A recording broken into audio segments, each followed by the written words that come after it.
Good morning, everybody. Welcome to Ask CUB Anything. My name is Jim Chilson, and I am Director of Communications at CUB.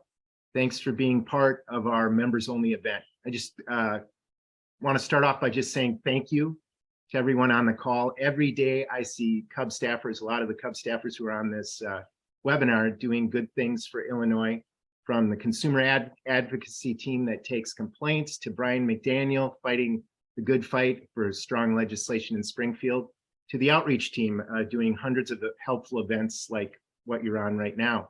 We couldn't provide these important services without your support, so big thank you to start off. Stay tuned for more events just for you throughout 2023. We'll be announcing that to all of our donors whenever we have an event. So we've got a lot of questions to answer today, so let me introduce our panelists and then we can dive into the questions.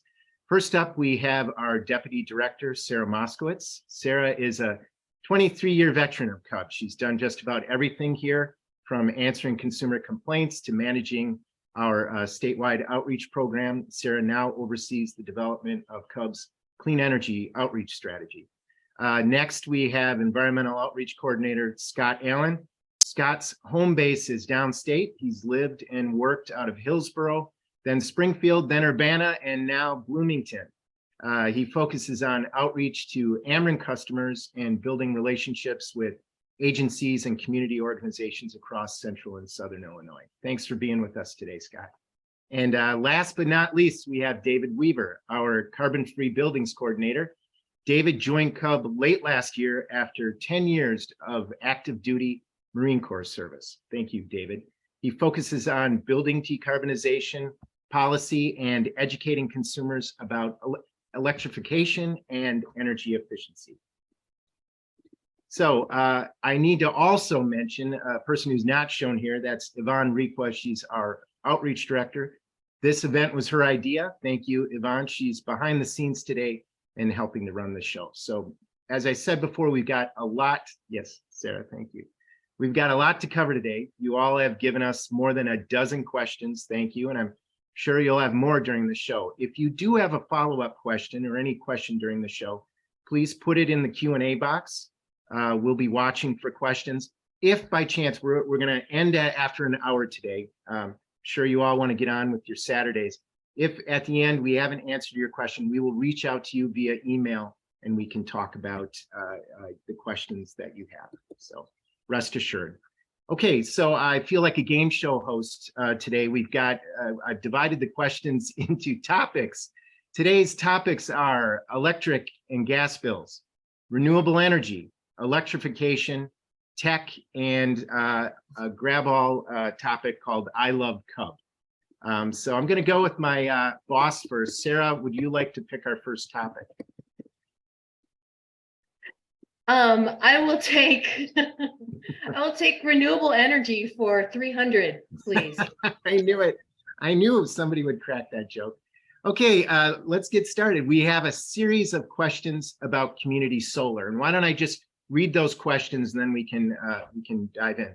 Mary, CUB member, says, how can I invest in solar power without putting panels on my house?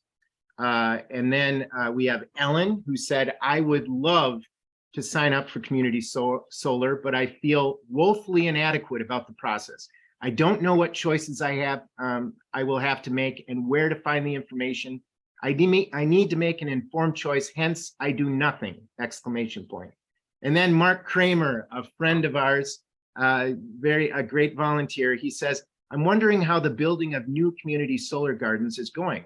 I've heard there has been a lull in new construction to satisfy the demand from the public for community solar. I've heard often that no subscriptions are available and people interested in signing up have to get on wait lists. Just wondering why this is occurring and when the building will start up again.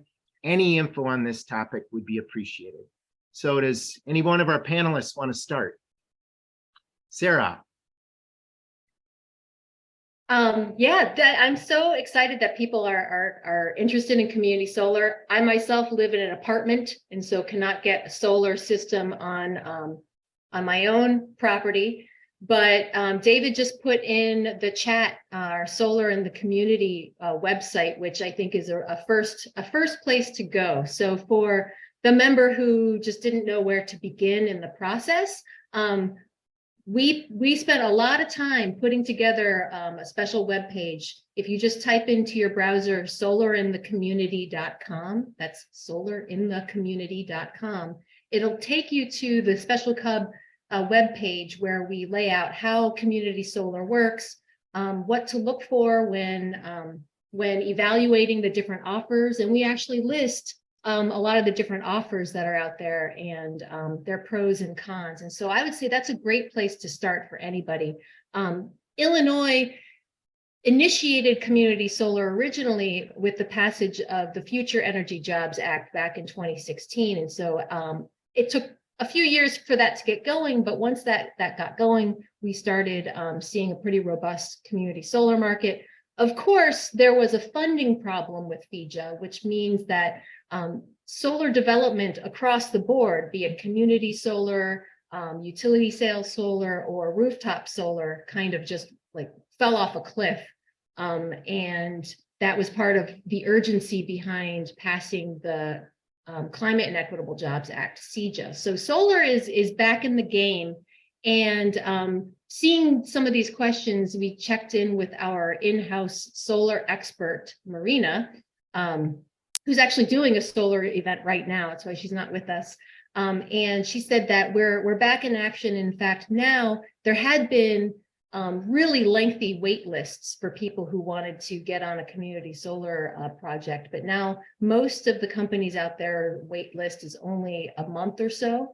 So we're seeing the development of community solar pick back up, getting interconnected to our local grids. So now is a pretty good time, again, to look into that. And our website, solarinthecommunity.com, is a really good place to start.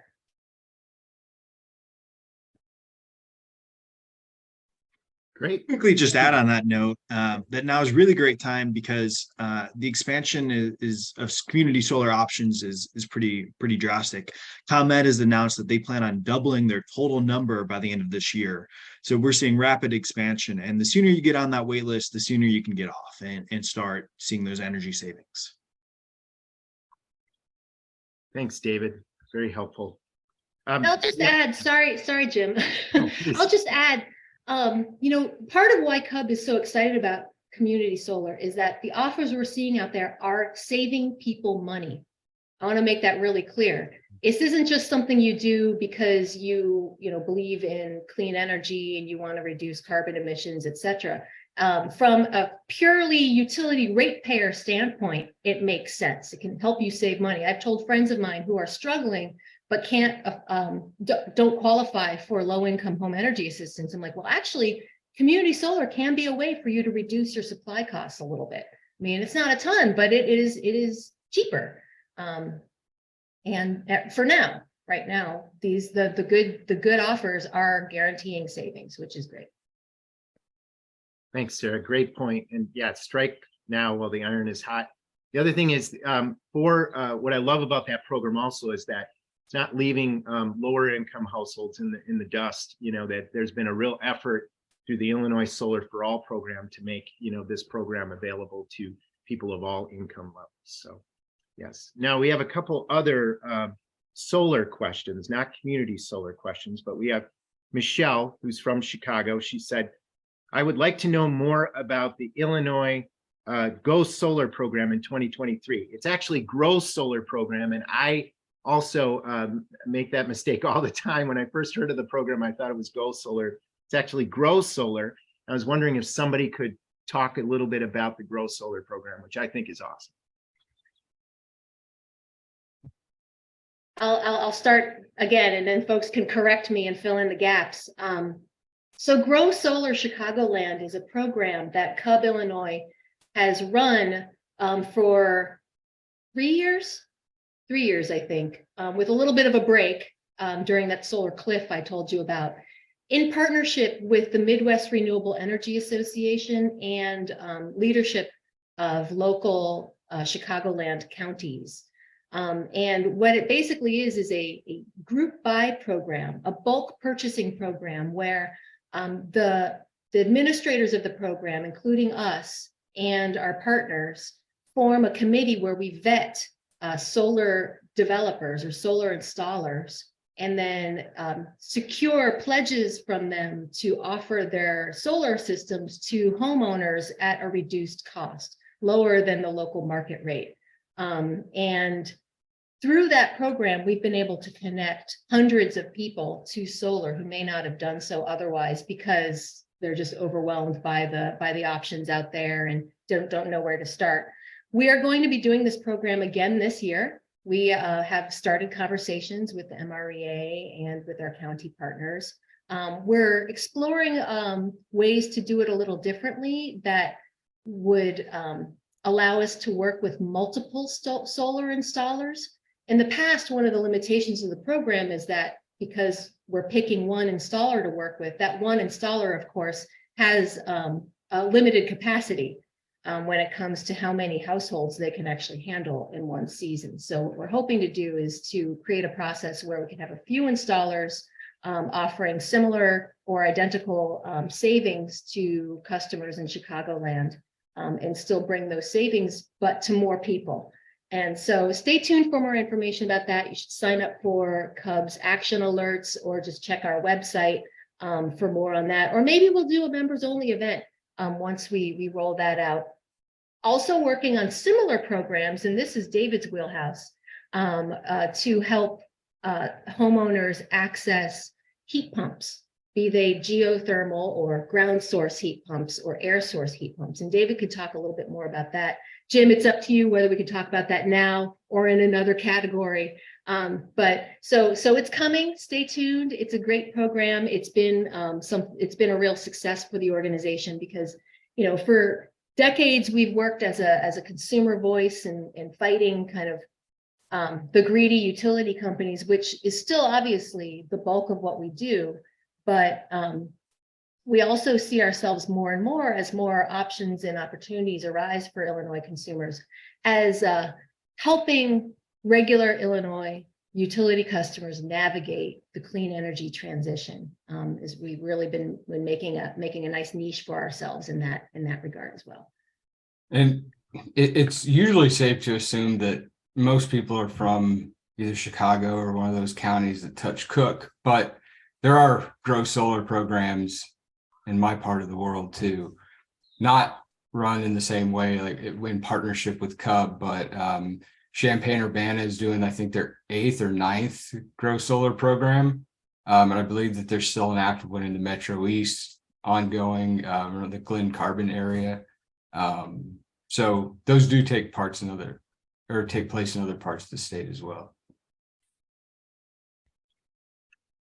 And we've got a great question from Stephen Hall, and I think David Weaver just answered it, but Stephen Hall is a great board member. Thanks, Stephen, for all your support. And he said he's now at the Grow Geo program being offered in Northwest Illinois. It'd be great to have Grow Solar available out there too. So Grow Solar is not available in, it's available in a certain number of counties just in the immediate Chicago region. Is that correct?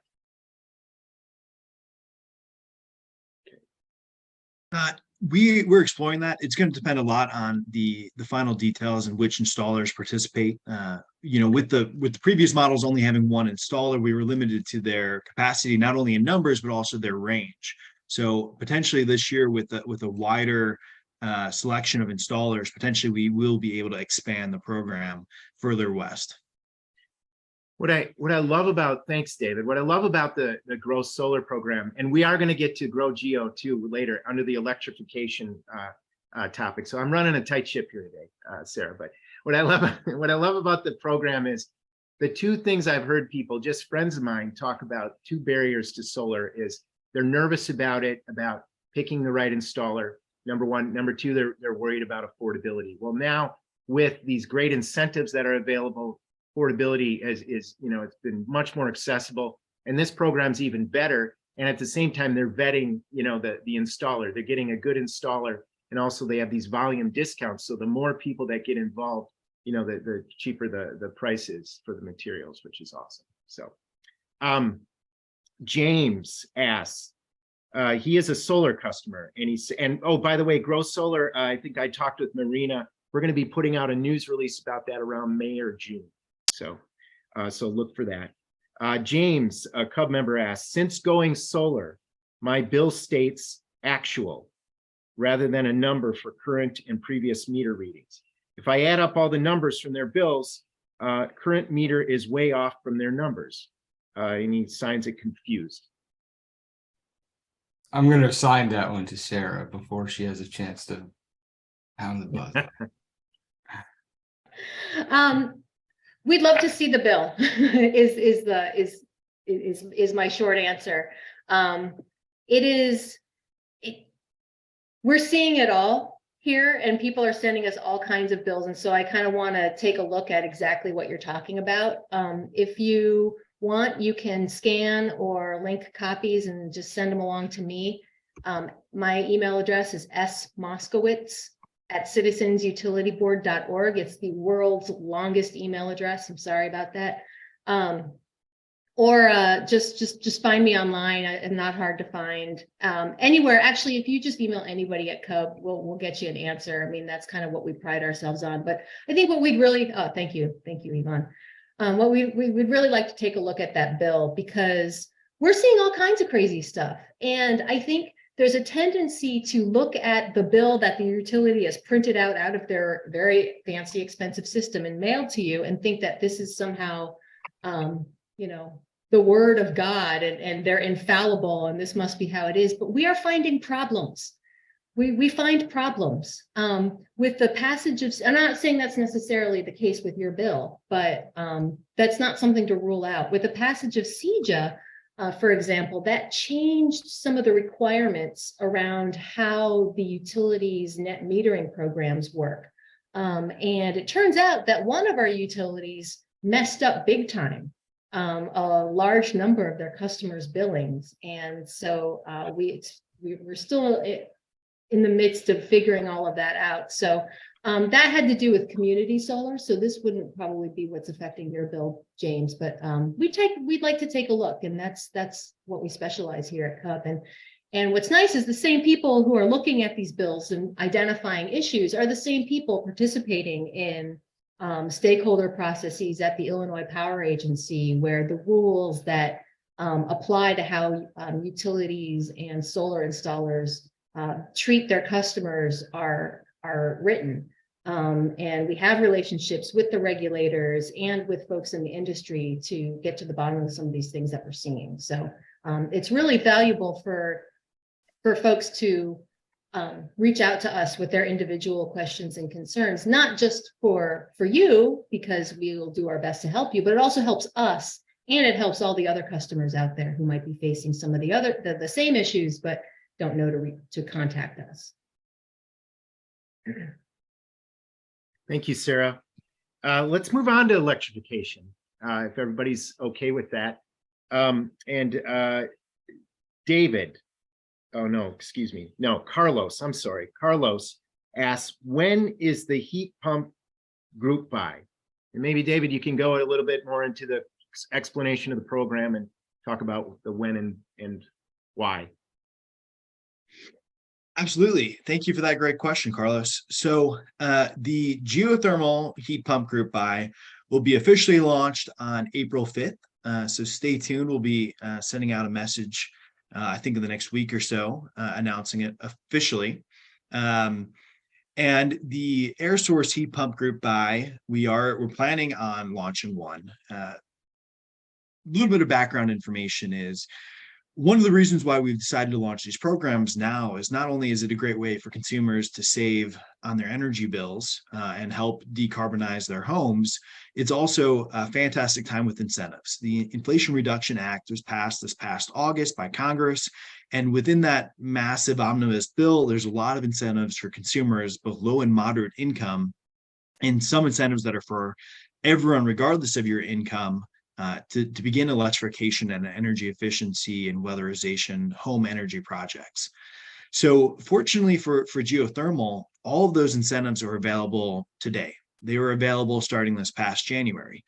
So that's why we're going ahead and launching that program this April.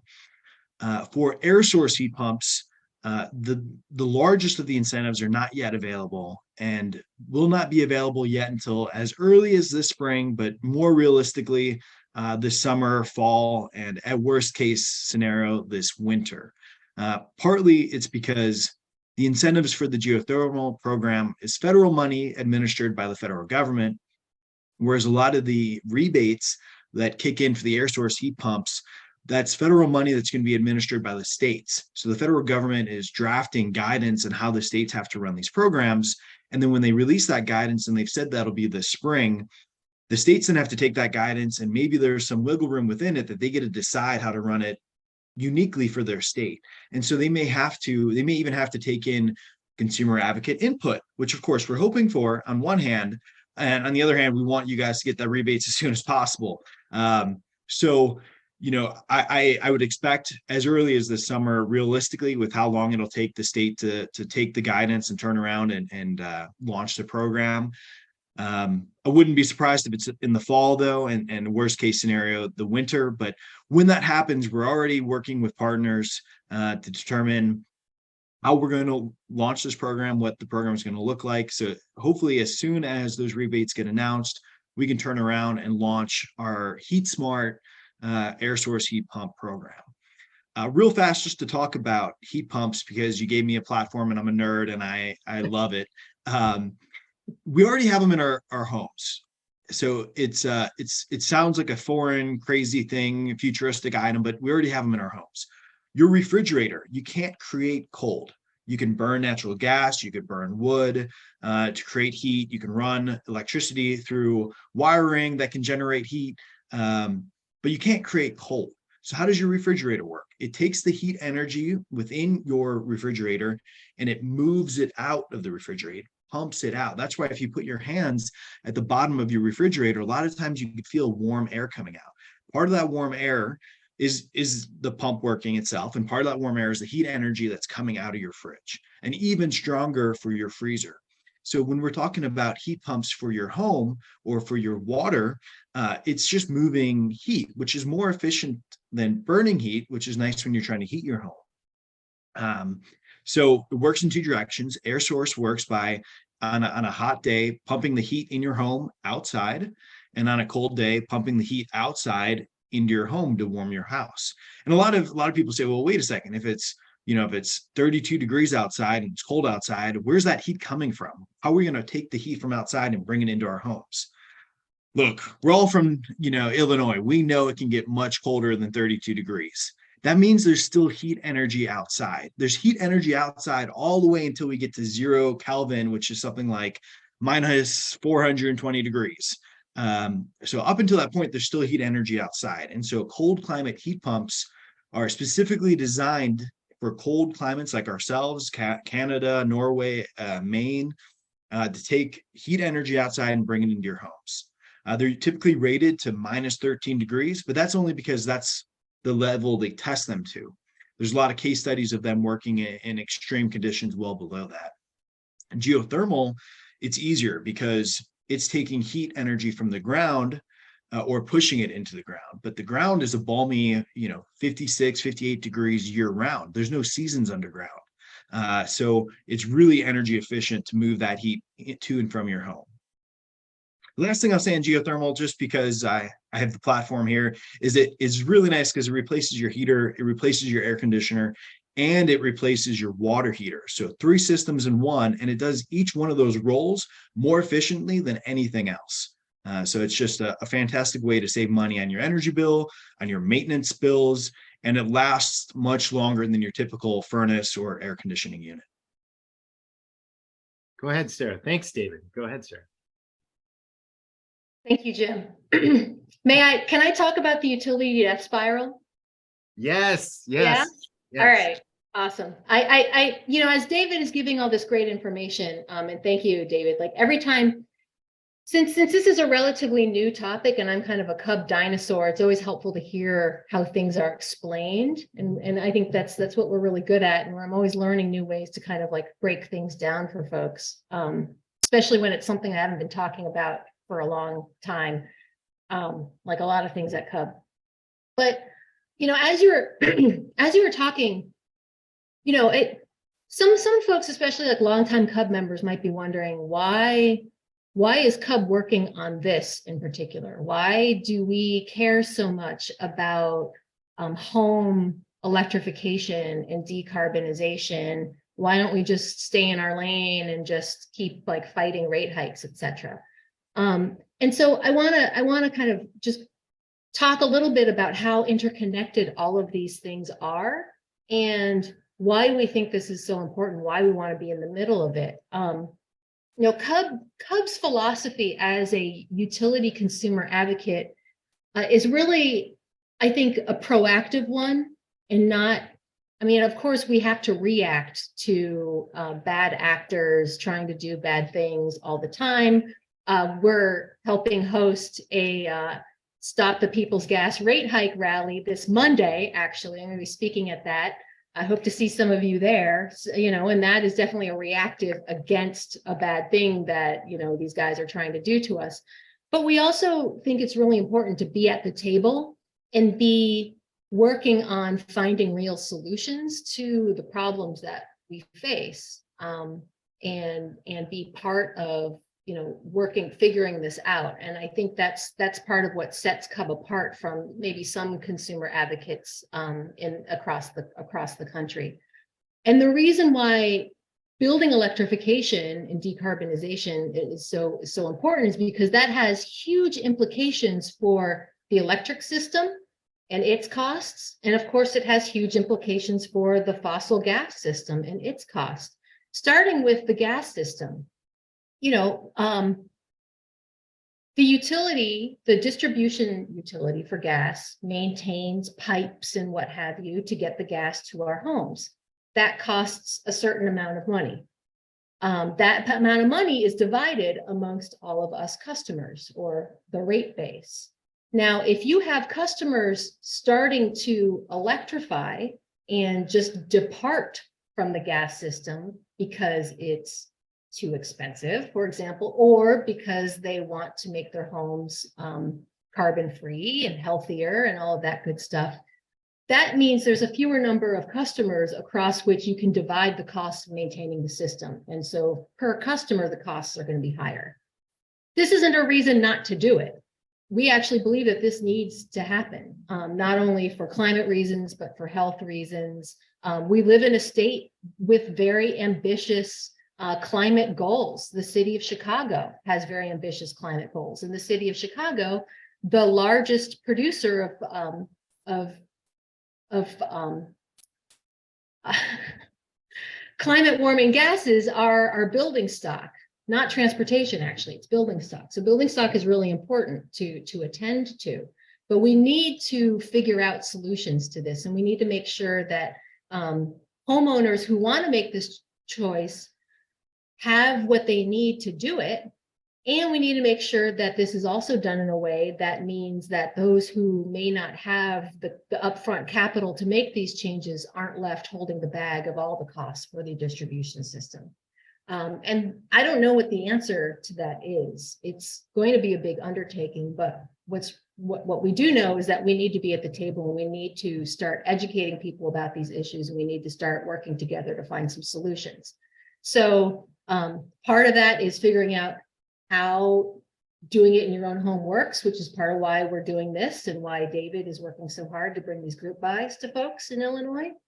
Part of that is finding out what doesn't work, finding what some of the snags are, where we need to go to other stakeholders to work out solutions, say, hey, such and such isn't working for consumers. We need to make this better. Then there's the implications for the electric side. Right? So right now in Illinois, we have an electric system that is set up to accommodate peaks in usage that happen in the summertime when we're all running our air conditioning. Well, what happens as more people start using more electricity in the wintertime? What happens with the winter peak? What implications does it have for the local distribution system? What implications does it have for the wholesale markets that set prices for electricity across the whole region? These are other issues that we need to attend to, and you may not realize that CUB is really actively participating in. Was it just last week? Yeah, just last week I was over at PJM, which is the system operator, the independent system operator, or the regional transmission organization, to which ComEd belongs. So the ComEd grid is connected to Pennsylvania, New Jersey, Virginia, where my mom lives. And so that operator runs wholesale markets that basically set capacity costs and energy costs for ComEd customers. And they're really worried about the departure of certain kinds of generators from the generation mix and interconnecting clean generators onto the mix and figuring out how we're going to keep the system balanced and stuff. And of course, it's really important for consumer advocates to be working in that space too, to make sure that their needs are considered, and it's not just the needs of the big transmission owners and of course the big generators who are just looking at us like ATMs, right? So all that is to say is this is all essentially important, and CUB is looking at these issues kind of at every level. And so when you hear about us working on a group buy of this sort, or helping people make these changes, it's in a context of us looking at all of the implications, or as many that we're aware of now, of this transition, and kind of highlighting a lot of the really difficult questions that we're going to have to work together to answer soon. Thank you, Sarah and David. This is the time to nerd out, so it's totally fine. You're among friends. You're among friends. I get excited about this issue because it is amazing. This is coming to a head right now. There are $900 million worth of rate hike requests that the big gas companies, Peoples Gas, Nicor Gas, North Shore Gas, and Ameren have before state regulators right now. We're fighting them. And Sarah mentioned, and Yvonne is going to put a movie of her in the chat that we have on Facebook this morning, telling about this rally that Sarah is going to be speaking at. It's at Peoples Gas headquarters. If you live in Chicago, we'd love to have you come down to 200 East Randolph. It's 11 a.m. Monday. And, we believe very strongly, I think, as an organization, that electrification is the way of the future. We need to move away from natural gas, away from dirt, for a number of reasons, affordability, health, all of these good reasons. But I'm so excited to be part of a group that we're at the table, because it's so important that we say, hey, let's remember consumers as we make this transition. And all of that Sarah's talking about with the utility death spiral and how that could impact consumers. So it's really great to be part of a group that's actually just, what's the best way we can do this for consumers? Let's, think about how to do it, because it's going to be a complicated transition. So anyway, we do have a few, thank you. So David, very nicely, you went from Carlos's question to James S's question. I know James M, there's a James M who's also has questions, and it's in the chat. We're going to get to that because you had another question about electric and gas bills, but you went very nicely to James S's question about the Inflation Reduction Act.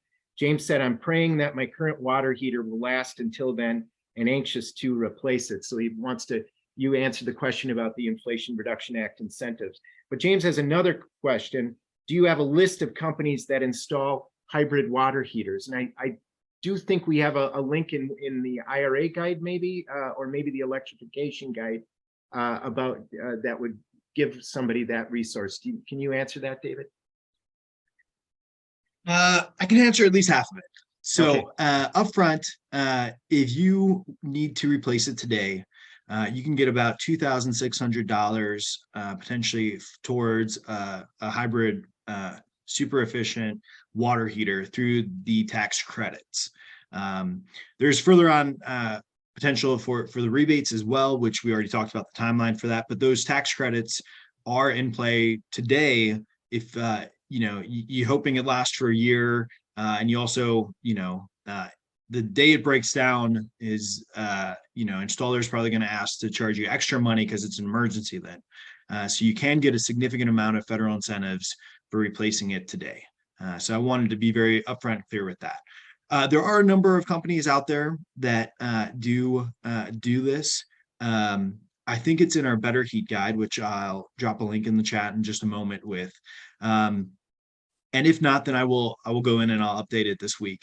But you know, I'd be loath just today just to list one company, because we don't want to have any you know, favorability towards one company. But I'll if it's not in the Better Heat, I'll update that later this week, and I'll put the Better Heat guide in the chat in just a moment.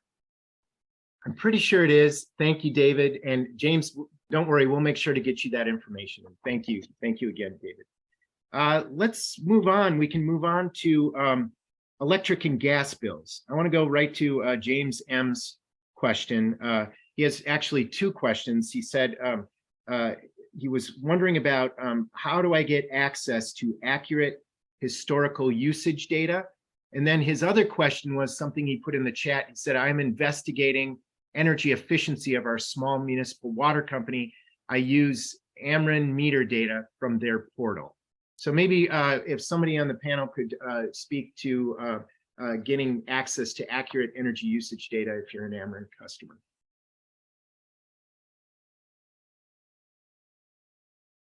It sounds like a Sarah question again, because I would say, I don't know that I fully understand like what data you're looking for, but Ameren's website or through your online portal gives you access to a fair amount of data, which I think is helpful in some situations, like understanding your usage. But if you want to go much deeper than that, I don't know that that data is accessible, and because the utilities don't have to share all of the types of data that you would like to see. That's true, right? I think that, I mean, it's not like you can make a request of Ameren to show me everything. So I guess it would depend on.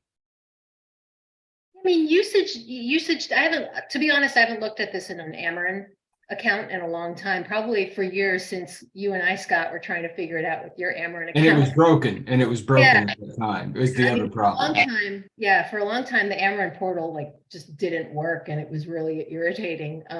And so I haven't looked recently, but I mean, you should be able to log in and look at your historical usage data. I'm not sure if you can download that as a spreadsheet. I mean, that was kind of the dream behind the Green Button Connect program, which is like a federal program to standardize like utility usage data across companies. And I remember for a while you couldn't, when you press that button to download your Green Button data from the Ameren site, nothing happened.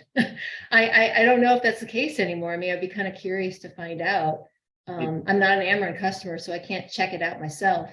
It sounds like James has a follow-up here, and he feels your frustration. He has gone through the same frustrating experience. Go ahead, Scott, if you're going to say something. Well, I'm just seeing James' follow-up to that, and maybe we copy that and look into it and get back in touch with James, because that does sound like an interesting project.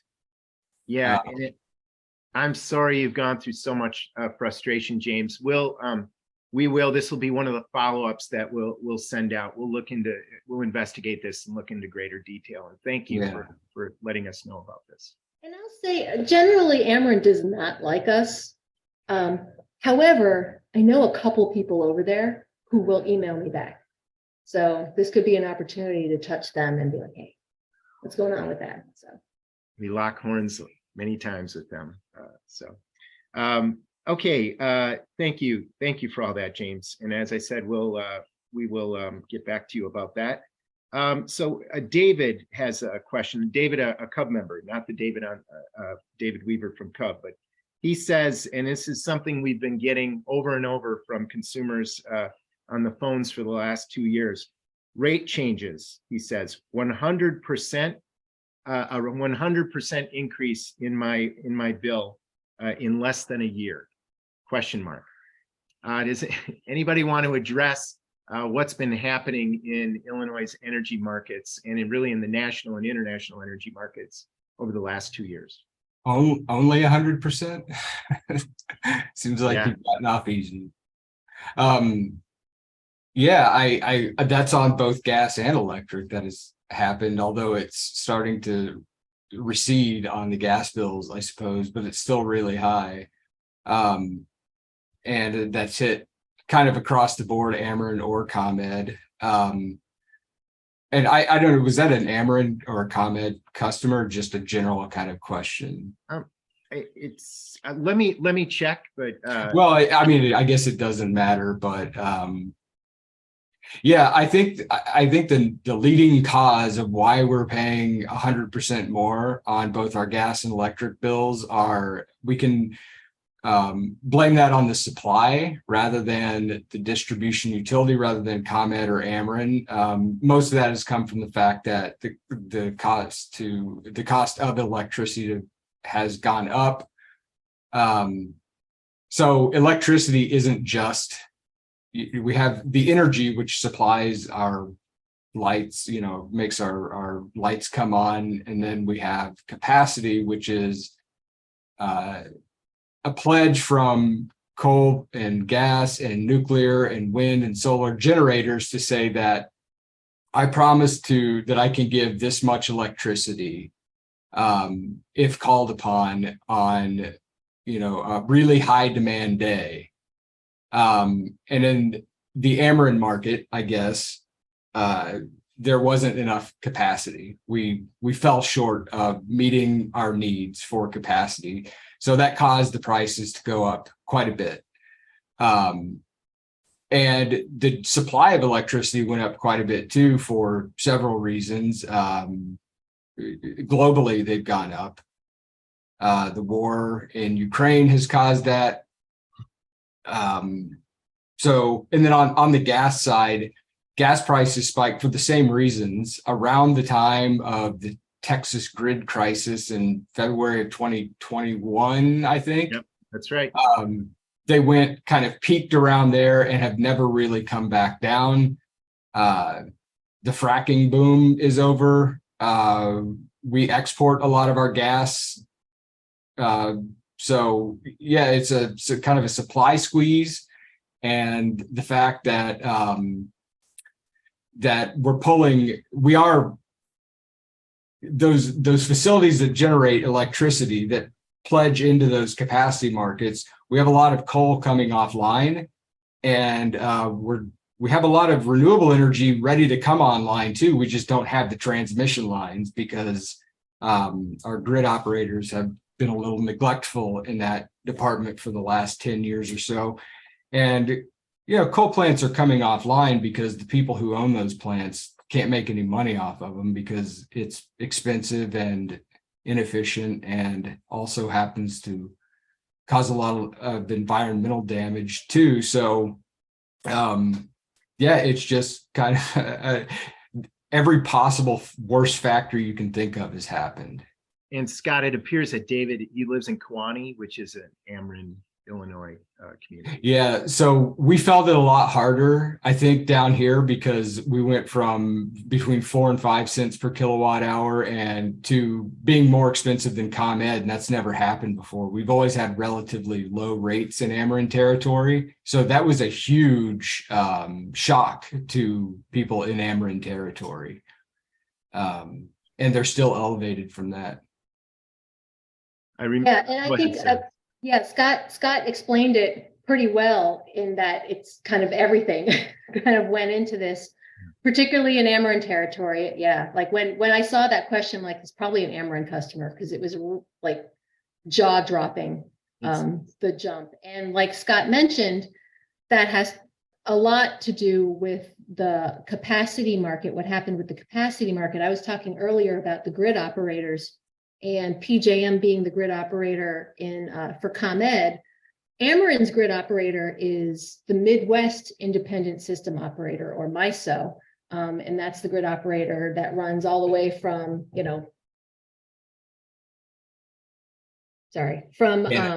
Minnesota to Louisiana, right? And so traditionally, the cost, the prices coming out of that wholesale market have been lower, but like Scott mentioned, there was a capacity shortage in this last auction, which just sent the capacity costs through the roof. And another way to explain capacity, Scott did a really good job.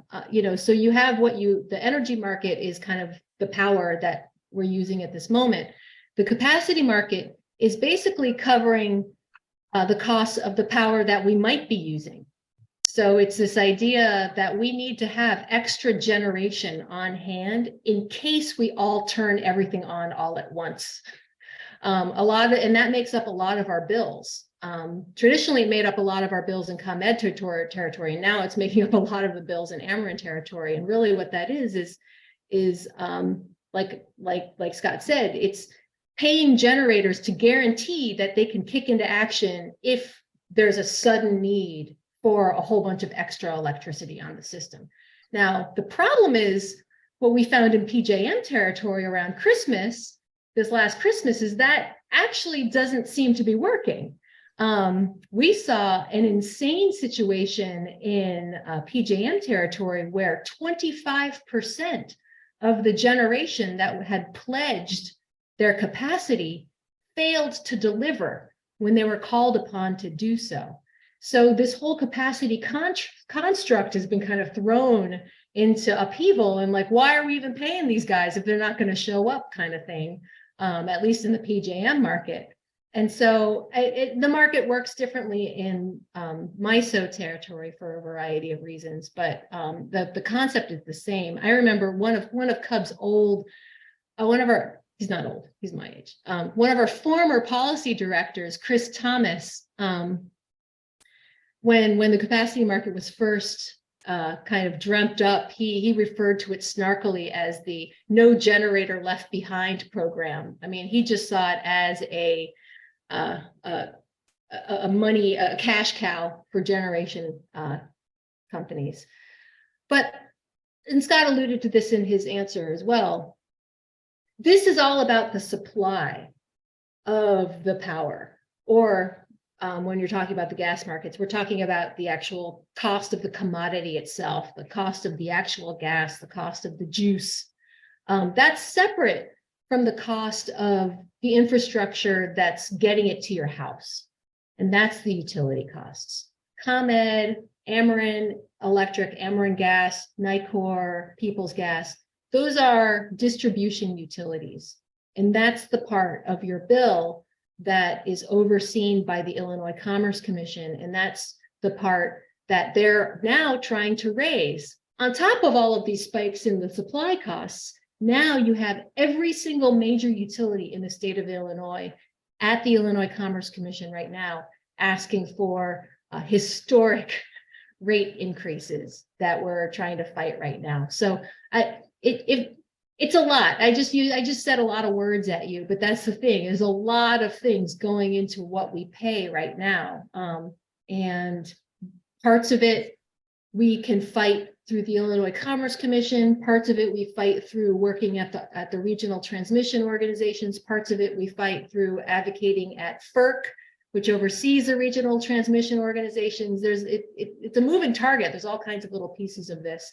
And so I hope that my attempts to try to clarify that hasn't just muddied the waters more for everybody. No, that was great. And I just want to point out a couple of things. We have 4 more questions. I know we can do this. Couple of things in the chat.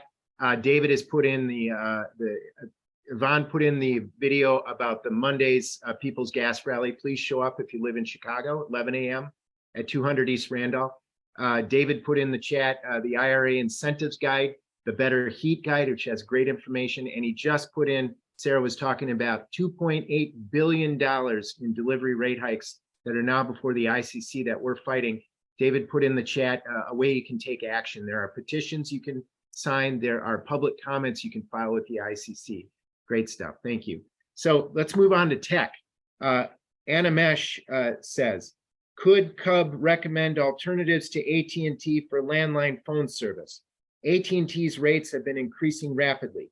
Also, same question for internet service. And Eileen says, what is the best way to subscribe to internet, cable, and landline services? I have an Xfinity bundle and it keeps increasing even though I was guaranteed a 2-year price. So let's start with Animesh's question. Could CUB recommend alternatives for AT&T landline service and for internet service? That would be one I would say. Let's talk one-on-one, because I think it depends on where you are as to whether or not that alternative exists. I think there are fewer alternatives in my part of the state to that. But generally, I mean, my favorite alternative to landlines is not having a landline, because they do just keep getting more expensive, especially if you have a cell phone. And for internet, alternatives for internet, yeah, that gets tricky when you're talking about bundles, because the standalone internet price could be, say, $80 a month, but if you get it with a bundle, everything else, they'll offer to you for $50 a month, but your entire bill is $200. So I would say, again, like, that would be a one-on-one thing, because we would need to see all of the options that are available to you, and take a look at your bill too, to see some of the things that we could maybe cut from there to lower your bill overall, or even talk about cutting cable entirely. So yeah, I'm happy to do a follow-up if you'd like. Thank you, Scott. So Animesh and Eileen, it looks like there is a CUB utility bill analysis in your future, or at least a phone bill analysis in your near future. We will reach out to you about that. We're now down to our last topic, which is I Love CUB, which is a topic near and dear to me. I didn't know how to label these questions, so I put it in an I Love CUB. First of all, James S. asked, it was our most enthusiastic questioner, and he asked, he missed a seminar on Tuesday at the Evanston Public Library. Do you have recordings of these webinars available? And if so, where can I find them? We will send you, we have that recording, it's on YouTube. We will send you that, James. In fact, before the end of the day, I can send it to you. Right after this, I'll shoot you an email. Oh, great. And Yvonne just put it in the chat there. You can see the recording there, James asked. I'll also send it to you. Oh, he did. It just says, actually, I got it later, but thanks. Okay, wonderful. Also, David just put in the chat the UBC at citizensutilityboard.org. You can reach out to us through that email address if you want a utility bill analysis. And Animesh and Eileen, we will reach out to you, but if you want this weekend, you could use that email address to reach out to us and ask for that utility bill analysis. Finally, Kay Ahouse is one of our favorite CUB members from Central and Southern Illinois. She says, how can we get a CUB for muni / co-op utilities? Kay is a dear friend, and she is part of like the citizen group CUB for munis and co-ops. She works really hard on these issues, and I always appreciate that question. But I think we have to, the people of the muni and co-op territories have to do it themselves, but CUB, we are sort of helping with that in the way that we can. We don't have any way to intervene on the behalf of those customers, like with the Commerce Commission, because they're not regulated. So any sort of watchdog group would be it would be a voluntary, hey, we're watching you, can you respond to us? Because nobody wants to touch the munis of the co-ops and make sure that they're treating their owners and members right. Scott, what about the transparency bill? Yeah, we hope by this time next year, we're going to be pushing with the help of several organizations, of our partner organizations and volunteers, a bill that will call for more transparency on municipal and co-op utilities and the agencies that supply them their electricity. So we're trying to restore some democracy to those utilities, and spread the word about that, and get in touch if you know anybody who is a customer of a municipal or co-op utility. We're not saying they're bad. We're just saying that maybe they've forgotten that these councils and these co-op boards are the authorities over their utilities, and they need to exercise their fiduciary responsibilities and their, what do you call it, like rate enforcement responsibilities, rate setting responsibilities. So, but Kay is a leader among those people and a CUB volunteer, even though she lives and pays a municipal utility. She is still good enough to be a CUB member. Thank you, Kay, and thank you, Scott. So we're down to our last 5 minutes. We've gone through all of the questions, I believe. We are, I mean, let's just check the Q&A and just make sure it's James had. Yes. So yeah, we are done with questions. I'm wondering, does anybody have any final statements you'd like to make or anything you'd like to add to this discussion? Go ahead. I'm not surprised. Go ahead, Sarah. Oh, good. My cat has something he would like to say to everybody, but I would also like to say thank you to our CUB members. It is truly humbling that there are a lot of folks out there who believe in what we do to the extent that they're willing to give us some of their hard-earned money. I don't take that for granted. I love what we do. I think it's important. I think amongst my friends who work at nonprofits, I'm really lucky because I actually work at a nonprofit that has an impact, that makes a difference. We get positive feedback all the time. We can see the effect of what we're doing, and that is just, I feel immensely lucky. And I think these issues are just really important. So, so I'm touched that other people agree to the extent that they're willing to support us. And so I was pleased that we're going to do this event because we're always looking for ways to show our members that they're important to us and that we appreciate their support. And, you know, taking some of my Saturday to do that was a no-brainer. So thank you to all of our members. We would not be able to do this without you. It's cliche, but it is absolutely true. So thanks for your support. Thanks for those who volunteer their time. We have a great volunteer program run by a great guy named Matt. And if you're interested and you have some spare time, you're interested in getting more actively involved, reach out to Matt. He'll find a way that you can help that works for you. But you are appreciated.